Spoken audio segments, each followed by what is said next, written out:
할렐루야. 예, 옆에 있는 분 축복하겠습니다. 힘써 대장부가 되시기 바랍니다. 라고 축복하시기 바라겠습니다. 예. 앞서서 열왕기상 1장을 우리가 이미 살펴봤기 때문에 정리가 됐어요. 부담 갖지 마세요. 저는 제 간절한 바람이 하나 있어요. 소망이 하나 있습니다. 절대 부담 갖지 마세요. 예. 절대 부담 갖지 마세요. 그냥 제 소망이에요. 전 하나님께 그냥 기도할 뿐이에요.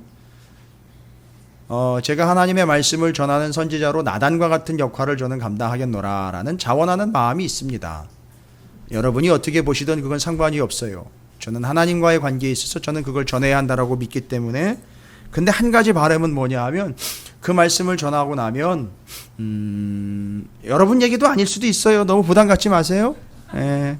그 말씀을 받은 이들이 그 말씀을 가지고선 점심시간에 정말 열심히 밥을 먹는 것처럼 말씀을 계속 씹어서 같이 좀 나눠 먹고 나눌 수 있는 그런 수준이 됐으면 좋겠다. 저는 그게 제 바람이에요. 뭐 여러분께 얘기 드리는 거 아닙니다. 제가 어느 공동체를 섬기든지 간에 저는 제 바람이 그거예요. 제 기도의 제목도 그거예요. 그런 수준에까지 이룰 수 있는 그런 공동체가 저의 기도 제목이에요. 절대 부담 갖지 마십시오. 335 짝을 지어서 뭐 재미난 이야기로 하고 죄송합니다만 뭐 유흥거리까지는 안 가겠죠. 그런데 그런 거 말고 수준이 되면 진짜 하나님의 말씀을 고심하면서 같이 밥을 나눠 먹으면서 말씀을 나누고 둘이 모이고 셋이 모이면 이게 유대인들이 했던 거거든요. 그래서 두세 사람 모이면 거기 회당이 세워졌어요. 참 대단한 사람들이죠. 우린 둘 셋이 모이면 뭐 하여튼 그런 거 있잖아요. 그죠? 제가 교사들한테도 얘기했나요?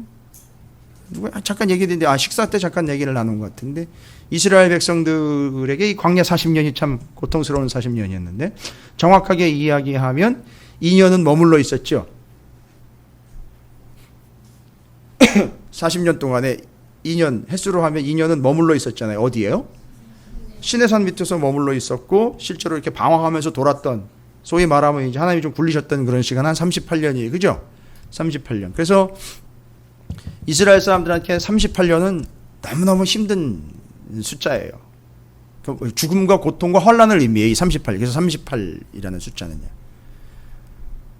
근데 우리나라는 어떻습니까? 38. 어머! 그걸 아세요? 야, 좀 해보셨나 봐요. 저 거짓말 아닙니다. 저 진짜 몰라요, 그거. 자, 한 번도 안 해봤어요. 그게 있다는 것만 알아요. 그럼 어떻게 맞추는 건지도 잘 모르겠고, 뭐, 영어로는 고라고 그러고, 뭐, 스톱이라고 막 그러고, 막 그런 걸 하는데, 저 정말 몰라요, 그거? 진짜 안 해봤어요, 진짜로. 진짜 하나님이 하시고, 다윗이 알아요. 고스톱 저 한 번도 안 해봤어요, 진짜로.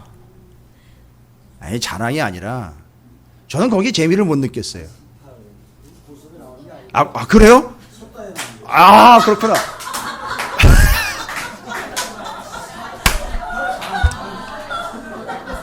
역시 제가 모르는 거구나. 예, 맞습니다. 예. 오늘 전문 용어는 안 나요. 맞아요. 그러니까 애호가 여러분들께 삼가 죄송한 말씀을 드립니다. 제가 알지도 못하는 주제에 괜히 아는 척을 했는데 하여튼 말씀을 드리는 거예요. 그래서 그 38이라는 숫자는 동양에서는 달라요. 정말 끝내주는 숫자예요. 그죠? 그런데 이스라엘에게는 38이라는 숫자는 고통과 환란의 숫자예요. 왠지는 제가 설명드렸어요. 자꾸 또 그거 화투랑 조금 성경이랑 또 헷갈려가지고 또 막 섞어버리시면 안 돼요. 또 잘 구분하셔야 돼요. 어쨌든 한국이나 동양의 38이라는 숫자는 정말 끝내주는 숫자인데 성경의 38이라는 숫자는 환난과 고통과 죽음의 숫자예요. 그래서 성경에 신약성에 38년 된 병자가 나오는 이유가 있어요. 자, 하여튼 그런 의미들입니다. 뭔 얘기가 여기까지 갔는지 모르겠는데 하여튼 어쨌든 지금 성경이 말씀하고 있는 이 진정한 의미들을 깊이 깨달아서 그것을 깊이 나눌 수 있는 수준까지 가게 된다면 우리에겐 더없이 큰 의미로 그 말씀이 우리를 힘있게 하고 능하게 하는 힘이 된다라는 걸 여러분은 아실 거예요. 그러니까 오늘도 1편의 내용을 보면, 1장의 내용을 보면 열왕기상 1장의 내용에 나단 선지자가 등장을 해서 전부 다 컨트롤을 합니다. 보시면 아시겠지만 누구한테, 첫 번째 누구한테 컨트롤 하죠?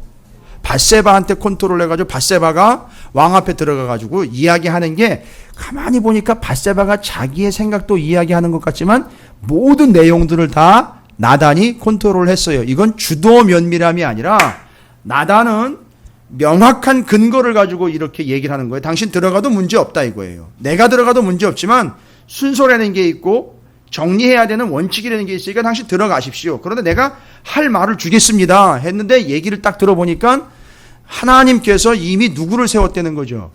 솔로몬을 왕으로 세운 거예요. 여러분, 이걸 나단이 뭘 근거로 얘기를 합니까? 나단 선지자가 이미 나와 있잖아요. 이제 사무엘 하 12장을 한번 보십시오. 사무엘 하 12장 24, 25절이에요. 사무엘 하 12장 24절 25절이에요.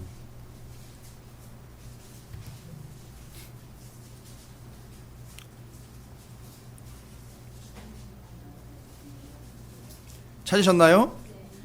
아니 뭐 한참 된 것도 아닌데. 그죠? 사무엘하 12장 24절 25절 함께 읽어볼까요? 시작. 다윗이 그의 아내 밧세바를 위로하고 그에게 들어가 그와 동침하였더니 그가 아들을 낳음에 그의 이름을 솔로몬이라 하니라. 여호와께서 그를 사랑하사 선지자 나단을 보내 그의 이름을 여디디아라 하시니 이는 여호와께서 사랑하셨기 때문이더라. 솔로몬의 이름이 여디디아라 하는데 그 뜻이 뭐예요? 하나님이 사랑하신다라는 거고요. 나단 선지자가 이미 솔로몬에 대한 의미를 하나님으로부터 받았고요. 직접 네가 가서 이름 지라는 얘기잖아요. 그렇죠? 가서 네가 출생을 확인하라는 얘기잖아요. 이거 아무한테나 이런 명령 떨어진 거 아니거든요. 태어날 때마다 누가 태어날 때마다 가서 선지자가 확인해 준 거 아니에요. 솔로몬 태어났을 때 나단 선지자가 가서 확인했어요. 그리고 그의 이름까지도 하나님이 주셨어요. 그리고 뜻 해석해 주셨어요. 내가 너무너무 사랑하는 자다. 이걸 다 정리를 했어요. 이스라엘 백성들이 싹 정리했어요. 나단 선지자가 전한 말씀, 하나님이 나단 선지자에게 하신 말씀, 이런 걸 다 정리해가지고 역대상 22장 10절 포로 귀환한 사람들이 이 이야기를 정확하게 한 줄로 요약을 했어요. 솔로몬의 왕권은 어디서부터 온 것이고 그 정당성은 무엇으로 입증되는가? 역대상 22장 10절에 뭐라고 나와 있느냐 하면 그가 내 이름을 위하여 성전을 건축할지라 그는 내 아들이 되고 나는 그의 아버지가 되어 그 나라 왕위를 이스라엘 위에 굳게 세워 영원까지 이르게 하리라 하셨나니. 이미 500년 뒤에 이스라엘 백성들은 이 말씀을 가지고 어디까지 정확하게 해석했느냐 하면 하나님이 그를 너무너무 사랑하셔서 뭐를 삼았죠? 아들 삼아서 그가 왕권을 물려받을 뿐만 아니라 성전을 지을 수 있는 자, 내가 머물 집을 지을 권한을 가진 자로 내가 명했다. 그리고 느헤미야 13장 26절에 느헤미야입니다. 느헤미야면 역시 포로로 끌려갔다가 돌아온 귀한 공동체들이 다윗과 솔로몬의 하나님이 그들에게 어떤 근거로 왕을 되게 하셨는지에 대한 정리가 싹 끝나버렸어요. 이건 성경을 이미 우리보다 무지막지하게 연구를 한 거예요. 싹 정리 끝낸 거죠. 사무엘상하, 열왕기상하를 읽고 거기에 대한 분명한 근거와 해석을 정리를 끝낸 겁니다. 느헤미야 13장 26절에는 뭐라고 나와요? 또 이르기를 옛적에 이스라엘 왕 솔로몬이 이 일로 범죄하지 아니하였느냐. 그는 많은 나라 중에 비길 왕이 없이 하나님의 사랑을 입은 자라. 그렇죠. 언급된 거잖아요. 하나님의 사랑을 입은 자, 하나님이 그를 사랑하셔서 하나님이 그를 왕으로 삼았다. 이거 뭐 해석한 겁니까? 사무엘 하를 해석한 거예요. 그러니까 이미 다윗 그 대를 이어 솔로몬은 어떻게 해서 왕이 된 거지요?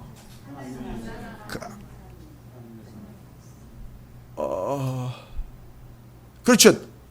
나단 선지자 때문이라고 이야기하고 싶은 마음이 있지만 정확하게 이야기하면 하나님의 말씀으로 그 근거가 된 거예요. 그러니까 여러분 이쯤 되면은요, 들어보세요. 제가 이걸 전체적으로 요약을 하기 위해서 그냥 한 문장으로 만든 이쯤 되면 선지자 나단이 정확하게 정리를 하게 이쯤 되면 이제 이게 솔로몬이 왕이 되는 게 아니라 이 정도 상황이라면 여러분 이렇게 표현 가능하겠죠? 이건 말씀이 왕이에요. 그지요? 예, 지금 하나님이라는 표현도 쓰셨는데 맞아요. 그 말씀이 하나님 말씀이니까. 이쯤 되면은요, 표현을 좀 이해하십시오. 이 말씀이 깡패예요, 진짜. 말씀한 대로 되는 거예요. 말씀하신 대로 되게 돼 있는 거라고요. 여러분 새벽과 아침이면은 여기 신문 보시는 분들 계시죠? 또 일어나시자마자 이렇게 리모컨 누르시죠? 그래가지고 이렇게 뉴스 채널도 하시고 컴퓨터 이용하시는 분들은 또 컴퓨터에 들어가서 검색 엔진에 들어가서 또 오늘 하루는 또 어떻게 돌아갈 것인가 뭐 이런 거 검색하시잖아요. 참 궁금하죠? 오늘 하루 동안 어떻게 뭐가 어떻게 될 것인가, 전날에 또 있었던 터졌던 일들도 어떻게 진행될 것인가 참 궁금하죠? 그래서 또 오늘 하루 날씨도 또 궁금해요. 그래서 오늘 하루 날씨는 또 어떻게 될 건가 참 궁금해서 오늘 하루 어떻게 돌아갈 건가 정말 궁금한데 다윗 같은 경우는 오늘 하루 어떻게 돌아갈 건지 뻔히 알아요. 뭐죠? 말씀대로 돌아갈 거를 알기 때문에 이 사람은 아침에 일어나자마자 신문이나 인터넷 뉴스를 검색하는 게 아니라 말씀을 검색을 하는 거예요. 왜요? 말씀대로 되게 되어 있기 때문에 펼쳐보는 거예요. 그러니까 이게 말씀대로 되게 되어 있는 거예요. 그런데 솔로몬이 왕이 되는 근거는 다른 데 있지 않습니다. 선지자 나단이 훌륭하게 세워진 이유도 있지만 그가 왜 세워졌느냐? 말씀 때문에 세워진 거예요. 그래서 하나님 말씀하시기 때문에 그 말씀의 근거에서 솔로몬이 세워진 거예요. 여러분 말씀 앞에는 어떤 핑계도 될 수가 없습니다. 죄송하지만 어떤 핑계나 이유도 통하지 않습니다. 말씀 앞에서는요. 자, 이런 개념들이 잘 정리가 되시면은요. 다윗이 늙었을 때 누구를 집어넣어줬죠? 이게 몸의 체온이 떨어지니까 몸의 체온을 올리려고 하는 거예요. 참 추잡한 얘기이기도 하고 참 입에 담기 힘든 얘기이기도 하지만 요즘에 또 큰 거 한 것 또 터졌잖아요 또. 예, 아니 뭐 제가 개인을 뭐 이렇게 하는 게 아니라 그 참 위치에 있는 사람들이 왜 그런 짓을 하는가 가만히 보면 여러분 그건 재미삼아 하는 거일 수도 있지만 살려고 발버둥 치는 거예요. 살려고요. 왜냐하면 그런 관계를 통해서 나이 먹은 사람에게 처녀를 집어넣어줘서 혈액순환을 시켜주는 거예요. 그래서 체온이 떨어져 가지고 여기 나가보면 늙어서 이불을 덮어도 따뜻하지 않다라는 이야기는 뭐예요? 혈액순환이 안 된다는 얘기예요. 그 혈액순환을 위해서 젊은 처자를 넣어주는 거예요. 여러분 이건 철저하게 왕국 사상이에요. 왕이 늙을 때마다 늙어가면 늙어갈수록 더 젊은 여성들을 침실에다가 넣어주는 거예요. 그래서 그 젊은 처자가 왕을 따뜻하게 해주는 거예요. 이불 대신. 근데 참 여기서도 뭐 어떤 이유와 핑계가 될 수도 있겠지만 그냥 다윗을 지금까지 우리가 하나님의 경건자인 다윗으로 봤을 때에 왜 그 여자를 멀리 했는지에 대한 이야기도 근거가 이제 되는 거예요. 같이 동심하지 않았다라고 분명히 나와 있어요. 여기까지 좀 생각이 좀 미쳤으면 좋겠습니다. 그리고 선지자가 그에게 왔을 때에 선지자가 밧세바에게도 그 말을 집어넣어 줬고 밧세바는 분명히 이 얘기를 톤을 딱 들어보니까 다윗이 톤을 들어보니까 이건 밧세바의 입에서 나올 얘기가 아닌 거지요. 그래서 누군가가 그 입에다가 말을 넣어줬는데 용어 자체가 선지자적인 용어예요. 용어들 자체가. 이게 이 여인에게서 나올 수 있는 게 아니에요. 이건 분명히 나단이 뒤에서 넣어준 거예요. 그런데 다윗이 절대 화내지 않습니다. 오케이. 그리고 아예 밧세바의 입에서 뭐라고 나와요? 아니 이런 일이 이렇게 일어나도록 왕은 아직까지도 모르고 계십니까? 신하들은 도대체 뭐 하고 있는 겁니까? 라고 이야기할 때 다윗이 아까 말씀드렸죠? 나는 만만의 신하가 내게 필요한 게 아니라 나단 같은 진정한 한 선지자 예언자의 말이면 나는 오케이. 그래서 네가 지금 나한테 그걸 얘기해주고 있잖아. 그게 선지자인 거야. 그걸로 만족. 그리고 나는 그걸 따르면 되는 거지. 이거 되는 거예요. 여러분 멋있죠? 이해가 되십니까? 굳이 또 요거를 또 좀 적용을 하자면 여러분 다른 사람들 얘기 들으실 거 없어요. 제가 말씀 전해드리면 그거 찰떡같이 알아들으시고 그거 가지고 씨름하시고 고민하시고 묵상하시고 여러분이 그저 어쨌든 한 번 오시면 한 장이에요. 오늘 같은 경우 벌써 2장이에요. 새벽마다 한 장씩이에요. 수요일 한 장, 금요일 한 장. 생각해 보세요. 따져볼까요? 몇 장이지 전체 일주일에? 다 나오시면요? 예? 몇 장입니까 도대체? 월, 화, 수, 목, 금요일까지요. 9장인가요, 장로님?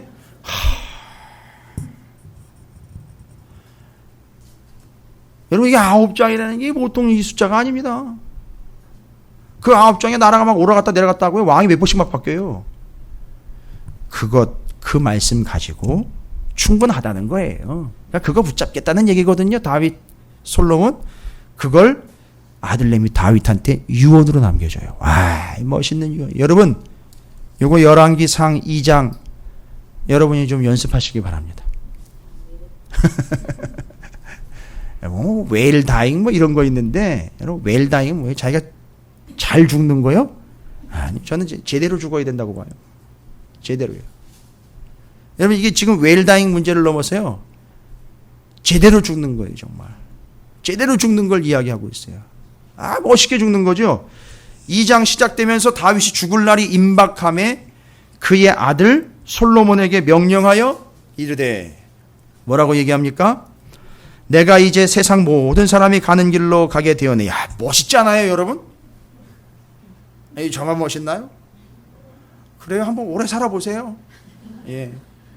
그렇게 버틴긴다고 뭐 명수가 이게 길어지는 건 아니잖아요. 정해져 있는 건 죽게 돼 있는 건데 다윗이 죽음의 문턱에서 바로 이야기하는 거죠.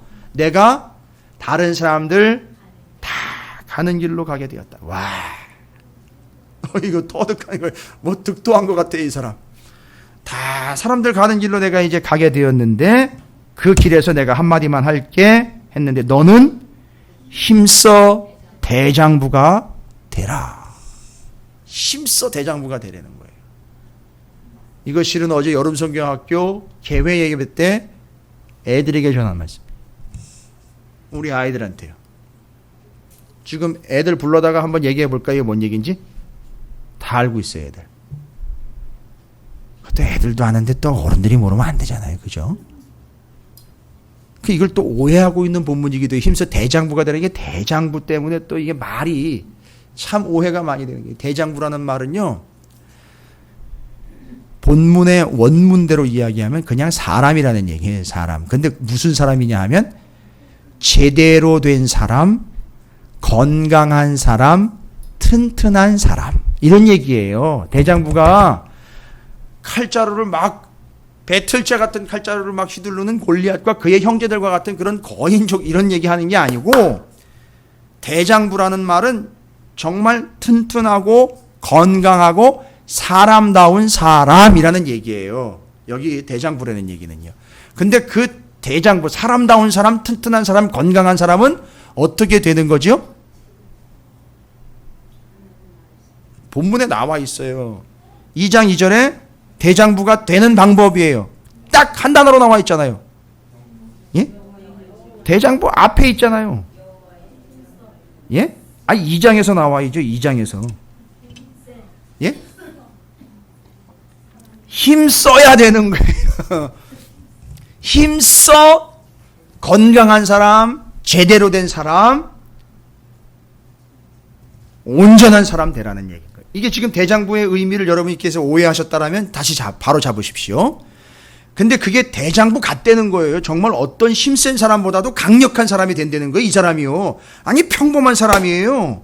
그런데 그 사람이 똑똑하고 튼튼하고 정말 온전한 제대로 된 사람이 되었다라는 거죠. 알고 봤더니 힘썼어요.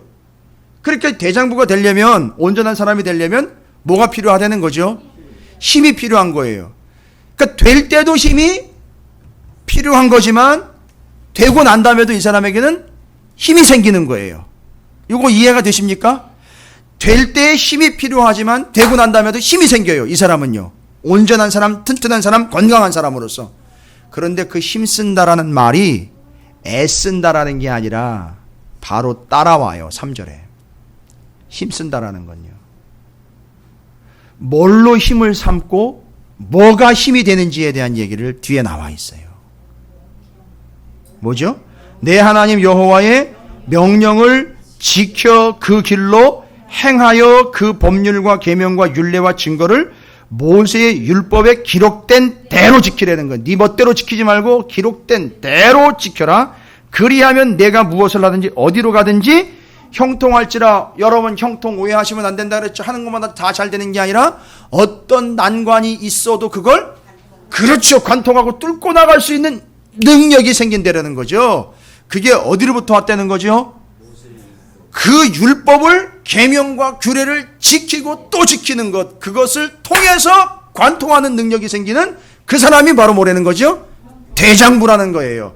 대장부인데 뜻이 힘센 사람이 아니라 힘을 갖춘 사람이 되는 거죠. 건강한 사람, 튼튼한 사람, 사람다운 사람이 됐다는 거죠. 바로 그 대장부가 뭘 위해서 힘을 썼다는 거죠? 말씀을 지키려고 힘을 썼더니만 이 말씀이 그에게 힘이 된 거예요. 이걸 정확하게 이해하시기 바랍니다. 말씀을 지키려고 힘을 썼는데 그 말씀이 힘이 됐더라는 거예요. 할렐루야. 이게 왕이에요. 그러니까 대장부는 왕의 본분을 얘기하는 거예요. 그럼 왕이 뭐 하는 사람이라고 제가 이미 말씀드린, 이것도 애들 다 알아요. 그렇지요. 하나님의 말씀을 옆에다 끼고 가다가 멈칫하게 돼요. 이거 어떻게 해야 되지? 고민 생기면 이 사람은 다른 사람이나 세상에 묻지 않고 다시 성경 말씀을 펴요. 잘 궁금해서 모를 것 같으면 누구한테 물어봐요? 도와주는 사람들이 있잖아요. 선지자, 제사장들한테 물어봐요. 이거 뭔 얘기입니까? 이걸 어떻게 해야 되는 거죠? 물어보고 다시 확인하고 그렇구나 하고 또 가요. 그걸 누가 보지요? 그렇게 가는 걸?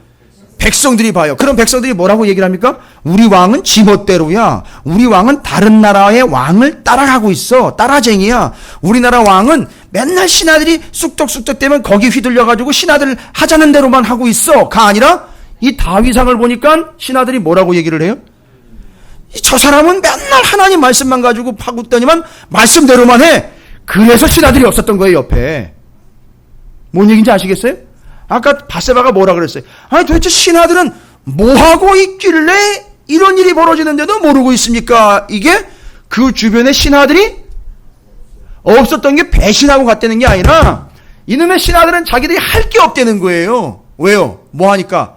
왕이 알아서 말씀대로 하니까. 그리고 자기들은 이제 나중에 왕이 어떻게 할 거죠?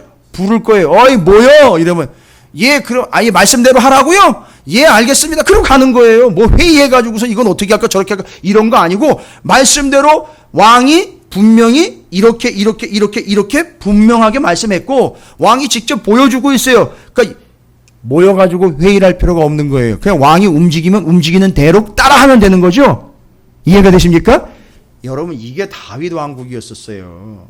우리는 너무 세상적으로 이 왕국을 바라보는 바람에 다윗이 정말 훌륭한 왕인 건 맞는 건 맞는데 세상적으로 돈 많이 갖고 권력 많이 가져가지고선 주변에 있는 나라를 다 정복하니까 센 왕으로 오해를 하고 있는데 센 왕이 아니라 진짜 대장부였던 거예요. 이 사람은 왕으로서 하나님의 말씀을 그대로 그냥 직행한 사람이에요. 그대로 붙들고 가다가 궁금하면 또 펼쳐보고 궁금하면 물어보고 해서 말씀대로 가는 거예요. 그거 사람들이 보고 따라갑니다. 줄창 따라가는 거예요. 그러니까 신하들이 자기가 할 일들이 없어요. 신하들도 자기들이 뭐라고 얘기할 권한이나 위치가 아닌 자기들도 뭐 하는 거죠? 그냥 따라가는 거예요. 말씀 따라가는 거예요. 그래서 그 신하들이 주변에서 뭐라고 왈가왈부 하지 않고 있었던 거예요. 이게 다윗 왕국입니다. 그걸 지금 다윗이 누구한테요? 솔로몬한테 유언으로 남긴다. 여러분 요거 이해하시려면 여러분 이 톤이 분명히 어디서 우리가 봤던 톤이에요. 그렇죠? 이거 지금 다윗이 그냥 자기가 필 받은 대로 한 게 아니라 성경에 나와 있는 거 그대로 카피해 놓은 거예요. 바로 그대로 카피를 했어요. 마지막 말 유언으로 남기는 걸 그 톤 그대로 갖다 카피를 했습니다. 이건 거기서 나온 거예요. 이건 영락 없어요. 그러니까 다윗이 늘 죽기 직전까지도 말씀을 붙잡고 있다가 오케이 바로 요 내용이라구나. 나도 그들처럼 대권 이어주는 사람들 대표적인 두 사람이 있었죠. 왕은 아니었는데 그렇지요. 그래서 여호수아 1장 다시 보셔야 돼요. 여호수아 1장입니다. 여러분 이제 앞으로 나가는 거는 조금 부담스럽지만 뒤로 가는 건 이제 조금 자유스럽죠. 만만한 건 아니지만 조금 은혜스럽죠. 죄송합니다. 그냥 넘어가겠습니다. 여호수아 1장 한번 가볼까요? 여호수아 1장 분위기가 자 보십시오. 여기서 이 분위기 아니겠습니까? 여호수아 1장 6절부터 한번 볼까요? 왜냐하면 그 용어들이 나오니까. 6절부터 강하고 담대하라. 너는 내가 그들의 조상에게 맹세하여 그들에게 주리라 한 땅을 이 백성에게 차지하게 하리라. 오직 강하고 극히 담대하여 나의 종 모세가 내게 명령한 뭐죠? 그 율법을 다 지켜 행하고 우러나 좌로나 치우치지 말라. 그리하면 어디로 가든지 형통하래. 딱 닮아 있죠. 그대로 카피한 거죠. 여러분 이거 설교 카피한 거예요? 아니, 성경 그대로 인용한 거죠. 이 정도 수준 되려면요 죽는 순간에도 여호수아 1장 7절 이러면서 죽어요.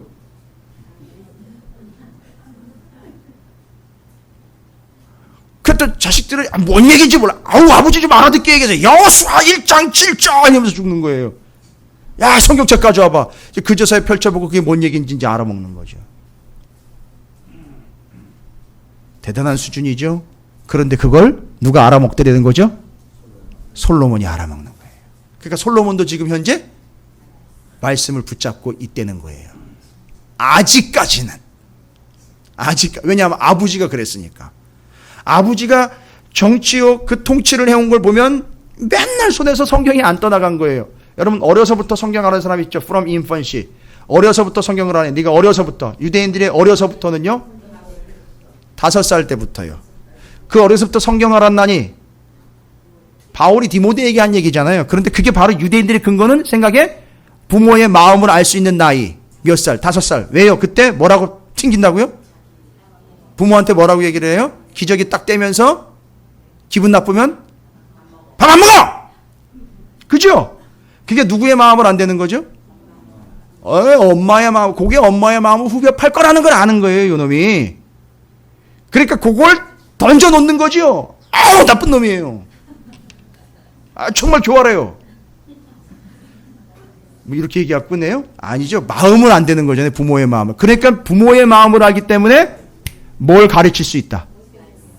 왜요? 말씀은 하나님의 마음이 담겨 있기 때문에. 그래서 그때부터 가르칠 수 있다. 근데 그렇게 제대로 훈련받은 사람 대표적인 2사람 꼽아봐라. 이러면 구약에서는 다윗, 신약에서는 바울을 뽑을 수 있다는 얘기. 그래서 그렇게 어려서부터 성경을 알았다는 거죠. 다윗 얘기 조금 더 해드릴게요. 다윗은 어려서부터 성경을 아는 게 아니라 어려서부터 자기 집안 얘기가 성경 얘기인 거예요. 뭔 얘기인지 감이 잡히세요? 자기 집안 얘기 위로 올라갑니다. 아버지 이세, 그 위에 오벳, 그 위에 보아스, 와우, 그 위에 라합. 그게 성경에 나와 있는 얘기인데 그게 우리 집안 얘기라는 거예요. 그러니까 이게 어려서부터 성경을 자연스럽게 알게 되었음이지 공부를 따로 해야 돼가지고선 붙잡아 앉혀놓고 너는 이것도 모르냐고 그냥 주워 박아서 되는 개념이 아니에요. 이미 알고 있는 거예요. 여러분 이게 수준 차이가 얼마나 나는 건데요. 이게 미안한 얘기지만 우리하고 수준 차이가 장난이 아니게 벌어져 있습니다. 여러분 그 정도까지 가지 않고서는 성경에 대해서 함부로 논할 수가 없어요. 근데 그렇게 어려서부터 진짜 진지하게 성경을 충분히 알아가지고 아버지가 뭔 얘기하면 툭툭 알아들을 수 있고 아버지도 자연스럽게 이야기할 수 있는 거는 바로 이것 돼야 된다는 거죠. 어려서부터 성경을 하는 거예요. 다윗이 그랬고요. 왜요? 목동일 때 아버지의 양을 키울 때에 그 양 잡아가는 이 맹수들로부터 그걸 끄집어내고 그리고 엘라 골짜기에 가가지고선 골리앗한테 나가면서 뭐라고 얘기했죠? 물매 돌려가지고 골리앗 쓰러뜨린 거 말고 그 앞서서 내가 너는 칼과 창을 의지해서 나오지만 나는 여호와 하나님 아버지의 이름을 의지하여 나간다. 이게 어디서 나온 겁니까 도대체? 이 어린 나이에 이게 어디서 나온 거예요 이거? 예? 이게 어디서 나온 겁니까? 하나님의 이름이라는 게 도대체 어디서 나온 거죠? 여러분 이제 적용하세요. 여러분 하나님의 이름들이라는 말. 출애굽기요. 바로 출애굽기라는 말의 뜻이 쉐못, 이름들이라는 거예요. 거기는 누가 기록이 돼 있죠? 구원받은 자들과 구원하신 분의 이름이 적혀져 있는 거예요. 그게 쉐모트예요. 그러니까 그 이름은 출애굽기를 모르면 이름들이라는 말은 함부로 나올 수가 없어요. 그 이름이라는 게요. 자, 제가 왜 이런 얘기 드리는지 이해가 되셔요? 지금 다윗이 아들 솔로몬에게 너는 힘써 대장부가 되어라 라는 넌 힘쓰는 용맹스러운 용사 되어라가 아니라 제대로 된 건강한 똑똑하고 제대로 된 사람 되라. 튼튼한 사람 되어라. 알고 봤더니만 힘써서 되는 건데 그 힘은 무슨 힘이었더라? 말씀을 붙잡는 힘이었고 말씀을 붙잡을 때 얻는 힘이었다는 거죠. 그러니까 말씀은 붙잡는 힘을 통해서 얻는 거예요. 그리고 붙잡고 나면 말씀을 통해서 힘을 얻는 거예요. 그러니까 곧 말씀은 뭐다? 힘인 거예요. 할렐루야. 다윗이 왜 그렇게 강력한 왕이 됐는지 아시겠습니까? 말씀 때문에 그런 강력한 왕이 된 거예요. 저는 여러분에게 아주 단언컨대 명확하게 말씀드릴 수 있어요. 하나님의 말씀이 곧 힘이에요. 그래서 그 힘을 붙잡는 자들은 힘센 자인 거예요. 힘을 써서 붙잡아야 되는 게 그래서 말씀인 거예요. 힘이 들어가야 돼요. 근데 그렇게 붙잡았는데 그 말씀이 되게 힘이 되는 거예요. 할렐루야. 여러분 말씀 재미있으세요? 근데 왜 재밌는 걸 혼자만 누리세요? 재밌는 걸 좀 나누면 배가 되지 않겠습니까?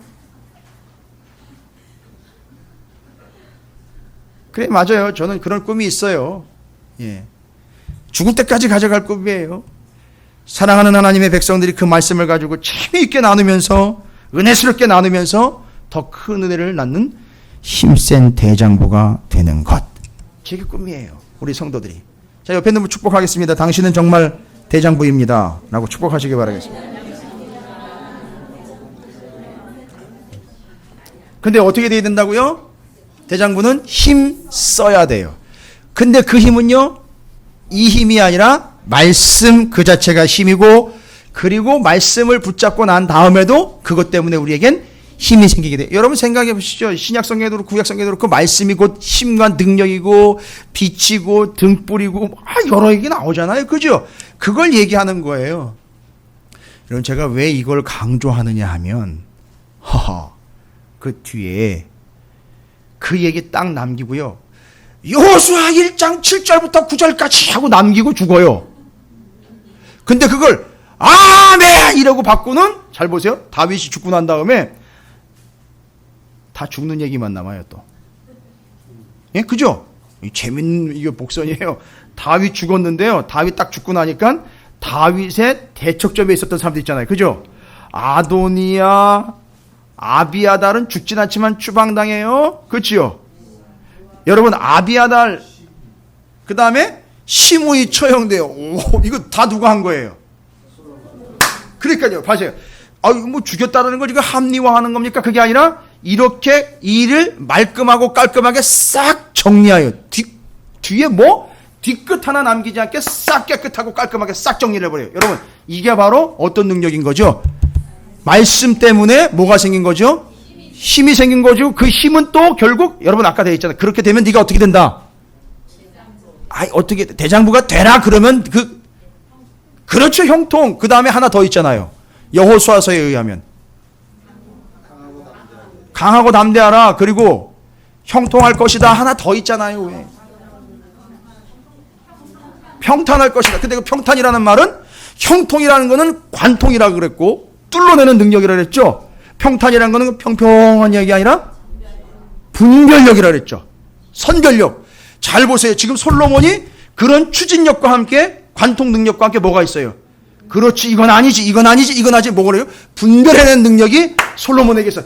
예, 맞아요. 솔로몬 지혜. 잘 보세요. 솔로몬이 재판 뒤에 딱 나와요. 이제 또 멍청한 엄마 하나 하고 진짜 엄마 하나 나와가지고 이게 누구야냐? 멍청한 엄마는 진짜 멍청한 거 애를 깔아 죽였어요. 엄마가. 여러분, 우리도 애 깔고 죽일 수 있어요. 잘못하면은요. 진짜예요.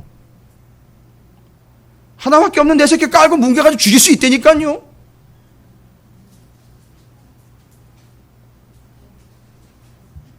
그런데 그걸 어떻게 판단을 해냅니까? 솔로몬의 지혜라고요? 잘 보세요. 거기 칼 가지고 와. 칼 가지고 와. 달러 그리고 나눠줘. 여러분 이건 보통 사람들이 할 수 있는 얘기가 아니에요. 왕이더라도 이런 얘기는 함부로 하는 건 아니에요. 지금 그 안에 뭐가 다 담겨 있죠? 추진력과 분별력이 다 담겨 있는 거예요. 그러니까 이게 어디서 온 거예요? 말씀에서 온 거예요. 솔로몬의 지혜를 그냥 어떻게 그냥 한 번에 쑥 얻어가지고선 맞아요. 그냥 1000번제를 드린 것도 사실이긴 하지만 그건 확인 사살이고요. 이미 그 이전부터 다윗, 솔로몬 대를 이어서 솔로몬은 뭘 붙잡고 있었던 거죠? 말씀을 붙잡고 있었던 거예요. 이런 추진력과 이런 분별력들이 거기서 나오는 거예요. 잘 보세요, 여러분. 여러분 주변에 하나님 말씀 끝까지 붙잡고 진짜 이를 악물고 말씀 붙잡는 사람들 보면 뭐가 돼도 돼요. 추진력과 관통력과 분별력이 끝내줘요. 그 사람들은. 제가 보장할게요. 근데요, 하루가 다르게 이랬다 저랬다, 이것도 아닌 것 같고 저것도 아닌 것 같고, 이건지 저건지 긴가민가, 이것도 아니고 저것도 아니고, 저것도 결정 못하고, 아니 그것도 결정 못하고, 이리로 가야 될지 저리로 가야지, 앞으로 갈지 뒤로 갈지 전혀 개념도 못 잡고, 오늘 예배를 가야 될지 말아야 돼, 이런 것조차도 구분이 안 되는 이런 관통력을 가지고 있는 사람들 특징이 다 뭐냐 하면 말씀을 붙잡고 있지 않다는 게 특징이에요. 다른 얘기할 필요 없습니다. 지금 솔로몬이 일을 추진해 나가는 모든 모양을 보십시오. 이건 사람의 목숨이 달려있는 거고 사람의 존폐 위기가 다 달려있는 문제. 아비아달 같은 경우는요. 어떻게 했죠? 아비아달이 어떻게 했습니까? 다윗 그를 쫓아나왔어요. 제사장 중에 유일하게 살아남은 게 노베 제사장 85명 중에 유일하게 하나 살아남은 거죠. 그리고 그가 남아가지고 다윗 어떻게 했죠? 다윗 도망 나갈 때 메고 쫓아나온 거예요. 언약궤 메고. 그리고 너 들어가 했는데 다시 이 아비아달이 무슨 짓을 한 겁니까? 언약궤 내팽개 치고 다시 역방향으로 역주행한 거예요. 여러분, 이 사람이 역주행의 대표예요. 역주행. 그래가지고 다윗을 오히려 치는 자로 아도니아에 치게 했었던 거예요. 그리고 또 한 사람 누구죠? 요압. 요압은 앞에서 나왔어요. 그죠? 바로 그 요압과 아비아달이 역주행의 대표적인 주자들이에요. 그래서 솔로몬이 그걸 다 분별해낸 거예요. 그렇죠. 그리고 정확하게 관통했죠. 추진력 있게 이를 정리를 싹 끝내버렸어요. 대단합니다. 그리고 다윗이 누구는 다치고 누구는 정리하는데 누구는 또 살려놓으라 그러죠. 예? 여러분 기억나십니까? 예전에 자기가 은혜를 입었던 사람에 대해서 한 사람 혹시 기억나시는 분 있으세요? 바르실레에 대해서는 계속 은혜를 베풀어 주어라 라는 거에 대한 이야기를 했어요. 근데 여러분 이제 시므이가 이제 처형되는 이야기가 맨 뒤에 나오죠. 바르실레 하면 다른 고도는 없어요. 바르실레 하면 은혜예요. 은혜 입은 자가 은혜를 알고 그 은혜를 갚아주고 또 은혜를 또 다시 되갚아주는 이야기가 다윗과 바르실레 사이에서 오가는 얘기예요. 그럼 이 시므이 이야기는요, 뭘로 풀어내야 되냐? 마지막 부분인데 앞에는 말씀에 대한 추진력과 그 분별력으로 아주 단호한 이야기, 힘써 대장부가 되라, 말씀을 힘껏 붙잡아라, 말씀을 붙잡으면 힘있게 된다라는 이야기인데 그 뒤에는 뭘로 맺는지 아세요? 뒤에 시므이 이야기는 시므이가 처형됐다가 단호함을 이야기하는 것 같죠? 아니요. 시므이가 왜 처형되는지 보세요. 시므이한테도 뭘 베풀어 줬죠? 은혜를 베풀어 줘서. 근데 은혜에는 조건이 있죠. 은혜는 방종이 아니에요. 은혜는 조건이 있어요. 어떻게 하라는 거죠? 여기 예루살렘에서 뭐 하지 말아라? 나가지 말아라. 그런데 시므이가 뭐 했죠? 나갔어요. 근데 나간 이야기를 잘 보세요, 여러분. 이게 성경을 좀 깊이 있게 연구를 하거나 관심을 가지면 이게 그냥 나간 게 아니고 또 그냥 기록된 이야기가 아니, 여기서 뭔가 얘기를 하려고 하는 거예요. 시므이가 나간 이유가 기록이 되어 있어요. 굳이 그걸 밝힐 필요가 없는데 거기다 밝혀가지고선 죽게 된 이유를 소상하게 기록합니다. 여러분, 왜 나갔습니까? 시므이가 두 종이 어떻게 했어요? 도망을 갔어요. 누구한테 갔지요? 그렇지요. 가드왕 아기스에게로 도망을 가버렸죠. 그런데 그거를 이놈의 종놈 둘이 정신 못 차리고 도망갔다고, 이것들이 어디서 누구의 은혜도 모르고 감히 내 테두리에서 벗어나 남의 나라 왕에게 도망을 가버려? 그런 놈들은 잡아가지고선 끝내버려야 돼 하면서 쫓아가가지고 붙잡아 온 거예요. 그럼 뭐 얼핏 연결 안 되세요? 예? 뭐 연결 안 되세요? 2장을 뭐로 마무리하고 있느냐 하면 은혜 얘기로 마무리하고 있어요. 심의 처형 얘기로 마무리하는 게 아니라 은혜 이야기로 마무리하고 있다고요. 앞에 말씀의 단호함과 분별력 이거 다 뭐라는 얘기죠? 은혜라는 거예요. 그러니까 은혜 없으면 이런 거 다 못한다는 얘기를 하는 거예요, 지금. 그 은혜가 또 힘이라는 걸 또 얘기하는 거예요. 말씀이 은혜고 은혜가 말씀이라는 걸 또 얘기하는 거예요, 여러분. 시므이가 나간 이유는 자기 종들 중에, 여러분 시므이가 부자예요? 아시죠? 시므이 뒤에 따라다니는 그 조무래기들이 몇 명이 있었는지 아시죠? 다윗 도망갈 때 베냐민 지파에 사울의 잔당들이 몇 명이 있었다고 소개됐는지 아세요? 1000명. 그 1000명이 그냥 어수룩한 사람들이 아니라 영향력 있는 1000명이에요. 시므이가 죽으라면 죽고 시므이 따라서 야 한번 뒤집어 보자 하면 뒤집을 수 있는 그런 사람들이란 말이에요. 그러니까 그 사람들이 이미 수두룩한 사람들이니까 종 아이고 뭐 한둘이 아닐 거예요. 그런데 그 중에 2명이 도망을 가버렸어요. 그런데 그 전에 종 도망가기 전에 시므이는 어떤 은혜를 입었죠? 죽을 수밖에 없는데 솔로몬이 그를 살려줘서 너는 이 안에서 이 테두리 안에서 벗어나지 말고 내가 주는 은혜 안에서 최대한 우리 서로 이거 존중하면서 살아가자. 그게 은혜다 했어요. 마치 말씀의 바운드리를 벗어나지 말라는 것처럼. 그래서 여기서 벗어나지 말라는데 이 시므이가 종 2명 도망간 게 이게 손해를 본 거잖아요. 그거 굳이 가가지고선 잡아오는 거예요. 그 누가 뭐라 그럴 사람은 없어요. 그런데 이걸 영적으로 보자는 얘기예요. 자기는 얼마나 큰 은혜를 받았어요. 죽을 수밖에 없는, 말 그대로 보면요, 자기가 다윗을 뭐라고 막 욕했어요? 이 이스라엘의 개라고 얘기를 했죠. 무비보셋은 자기가 아예 자기를 뭐라고 낮췄어요? 이런 죽은 개 같은 나를 어떻게 돌아보십니까? 여러분, 시므이가 다윗과 무비보셋의 이야기를 좀 알면 지가 알아서 어떻게 베냐민의 개 같은 나를 이렇게 은혜 안에서 살아가게 해주셨나요? 하고 도망 나간 2종 붙잡으러 갈 게 아니고 그 안에서 뭘 깨닫는 거죠? 그렇지, 내가 이렇게 받은 은혜가 크지 하면서 그걸 은혜를 확인하는 기회로 삼았어야 된다는 거죠. 그리고 시므이가 그렇게 얘기를 해요. 그렇지, 내가 더 큰 은혜를 받았지. 더 큰 은혜를 받았지. 이런 거 신약에 나오잖아요. 그죠? 연결되셔요? 그리고 또 은혜 입고 자기는 더 큰 은혜를 입었는데 자기에게는 조그만한 빚 남아있는 거를 그걸 안 갚는다고 난리를 치니까 이제 주인이 그렇죠. 끌어다가 야 너는 그렇게 큰 은혜를 받은, 그렇게 탕감을 받고서 너는 네가 너한테 빚진 자를 그렇게 이해하고 용납하고 은혜를 베풀지. 그게 다 은혜 얘기예요, 여러분. 하나님과의 관계에서 은혜 얘기인 거예요. 여러분, 왜 우리가 마지막 때 이 환난의 고통의 이 때를 그렇게 참아낼 수 있는 걸까요? 왜 참아야 된다고 이야기하는지 아십니까? 예수님 오실 때까지 참 힘들잖아요. 근데 이게 왜 우리가 참아야 되는지 아십니까? 성경이 얘기하는 거잖아요. 첫 번째, 우리는 정말 긴 세월을 고생하고 있다라고 이야기하지만 뭐에 비하면? 구원받아 하나님의 영광의 영원한 삶을 살 것에 비하면 지금 당하는 고통은 잠깐이라는 거예요. 이해가 되십니까? 그리고 지금 아무리 힘들고 고통스러워도 장차 구원받아 하나님의 영광에 들어갈 그 큰 하나님의 은혜에 비교하면 지금 받고 있고 당하고 있는 고통은 아주 작은 거라는 거예요. 여러분, 이게 은혜의 사상이에요. 시므이를 보면서 우리가 거기까지 가볼 수 있다는 거죠. 그러니까 솔로몬은요,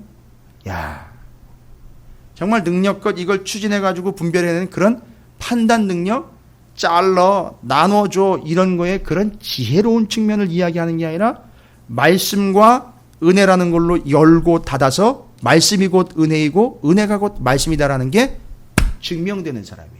이게 아버지 다윗으로부터 물려받은 바가 된 거예요. 이게 1장과 2장이 이야기하려고 하는 부분입니다. 아주 중요한 내용이에요. 그리고 은혜스러워요. 다시 한번 읽으셔도 어렵지 않은 본문이지만 여러분께서는 그렇게 정리하셔서 내 것으로 만드실 수 있어요. 여러분 힘써 대장부가 되시길 바랍니다. 그러다 보면 뭘 받게 되는 거죠?